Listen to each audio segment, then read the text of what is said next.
ನಮಸ್ಕಾರ. ನ್ಯೂಜಿಲೆಂಡ್ ವಿರುದ್ಧ ಫೈನಲ್ ಪಂದ್ಯಕ್ಕಾಗಿ ಭಾರತ ತಂಡದಲ್ಲಿ ದೊಡ್ಡ ಬದಲಾವಣೆ. ಫೈನಲ್ಗಾಗಿ 3 ದೊಡ್ಡ ಬದಲಾವಣೆ.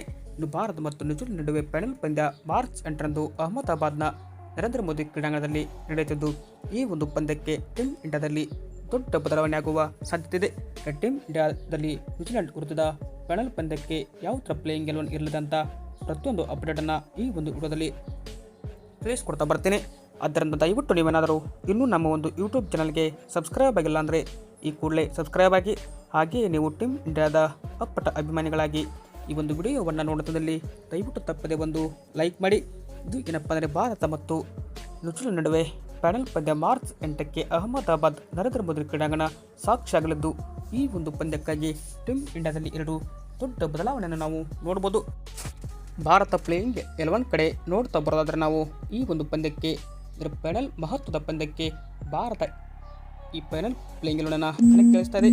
ಟೀಮ್ ಇಂಡಿಯಾ ಪರವಾಗಿ ಆರಂಭಿಕರಾಗಿ ಸಂಜು ಸ್ಯಾಮ್ಸನ್ ಮತ್ತು ಅಭಿಷೇಕ್ ಶರ್ಮಾ ಅವರ ಜೋಡಣೆ ಕಣಕ್ಕೆ ಇಳಿದರೆ, ನಂಬರ್ 3 ಇಶಾನ್ ಕಿಶನ್, ನಂಬರ್ 4 ನಾಯಕ Suryakumar Yadav, number 5 Tilak Varma, number 6 Hardik Pandya, number 7 Shivam Dube, number 8 Axar Patel, number 9 Jasprit Bumrah, number 10 Harshdeep. Number 11ನಲ್ಲಿ ಒಂದು ಬದಲಾವಣೆ ಆಗುವ ಸಾಧ್ಯತೆ ಇದೆ. ವರುಣ್ ಚಕ್ರವರ್ತಿ ಅವರ ಜಾಗಕ್ಕೆ ಮೊಹಮ್ಮದ್ ಸಿರಾಜ್ ಅವ್ರನ್ನ ತರ್ತಾರ ಅಥವಾ ಈ ಒಂದು ಕುಲ್ದೀಪ್ ಯಾದವ್ ಅವ್ರನ್ನ ನೋಡ್ಬೋದಂತ ಕಾದು ನೋಡಬೇಕು. ಯಾಕಂದರೆ ಅಹಮದಾಬಾದ್ ಪಿಚ್ ಟ್ರೂ ಬೌನ್ಸ್ ಇರೋದ್ರಿಂದ ಹೀಗಾಗಿ ಫಾಸ್ಟ್ ಪ್ಲೇಯರ್ಗೆ ಸ್ವಲ್ಪ ಹೆಲ್ಪ್ ಇರುವಂಥ ಪಿಚ್ ಆಗಿದೆ. ಹೀಗಾಗಿ ಸಿರಾಜ್ ಬರ್ತಾರ ಅಥವಾ ಕುಲ್ದೀಪ್ ಯಾದವ್ ಬರ್ತಾರ, ಇಲ್ಲ ವರುಣ್ ಚಕ್ರವರ್ತಿ ಅವರನ್ನೇ ನಮ್ಮ ತಂಡಕ್ಕೆ ಬ್ಯಾಕ್ ಆಗಿ ಮುಂದುವರಿಸ್ತಾರಂತ ಕಾದು ನೋಡಬೇಕಾಗಿದೆ. ಇದು ಏನಪ್ಪ ಅಂದರೆ ಟೀಮ್ ಇಂಡಿಯಾ ಪ್ಲೇಯಿಂಗ್ 11 ಒಂದು ಕಡೆ ಆದರೆ, ಇತ್ತ ಭಾರತ ತಂಡ ಈ ಒಂದು ಪಂದ್ಯ ಗೆದ್ದರೆ ನೇರವಾಗಿ ಮತ್ತೊಮ್ಮೆ ನಾವು 2ನೇ ಬಾರಿಗೆ ಟ್ರೋಫಿ ಎತ್ತಿ ಹಿಡಿದು ಡಿಫೆಂಡಿಂಗ್ ಚಾಂಪಿಯನ್ ಮತ್ತು ಅನಿಸ್ಕೊಳ್ಬೋದು. ಹೀಗಾಗಿ ಕ್ರಿಕೆಟ್ ಇತಿಹಾಸದಲ್ಲಿ ಯಾರೂ ಕೂಡ ಒಂದು ಟ್ರೋಫಿ ಗೆದ್ದು ನೆಕ್ಸ್ಟ್ ಅದನ್ನು ಉಳಿಸಿಕೊಂಡಿಲ್ಲ. ಬಟ್ ಭಾರತ ಈ ಒಂದು ದೊಡ್ಡ ವಿಶ್ವ ದಾಖಲೆ ಅಂತ ಹೊರಟಿದೆ. ಬಟ್ ಇದನ್ನು ಮಾಡುತ್ತಾ ನ್ಯೂಜಿಲೆಂಡ್ ಚೊಚ್ಚಲ ಬಾರಿಗೆ ಟ್ರೋಫಿ ಗೆಲ್ಲುತ್ತಂತ ಕಾದು ನೋಡಬೇಕಿದೆ.